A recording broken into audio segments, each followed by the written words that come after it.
Hi guys! Welcome back sa akong vlog. Karong adlaw niadto mi sa Carmen Market para mopalit og orchids para sa birthday ni Mama.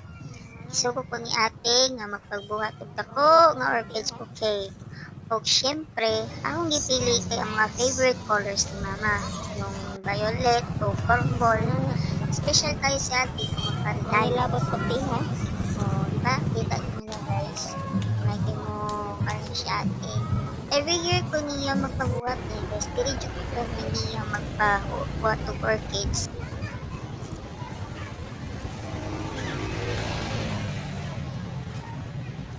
Mga special lang good. Ayaw jud ko niya. Ano ko niya kamay pa. Kamay ra.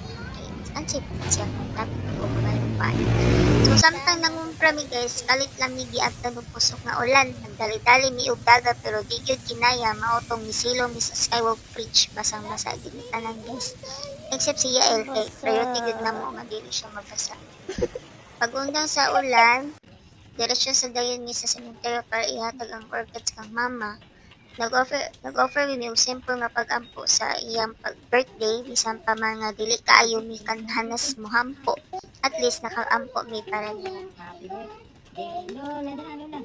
Happy birthday, happy birthday, happy birthday, Lola.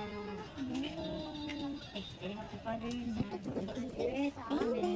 Nalingaw kong iya dire kay happy birthday Wowa. Wowa dyan yung tawag. Kung man ato guys, wala namin magduga dito nila ka namin. Isugo pag yun niya ate para pagka si Kuya Snacks. Mauna to among vlog karon guys. Salamat guys sa pag-ana. Okay, kita-kits na sunod.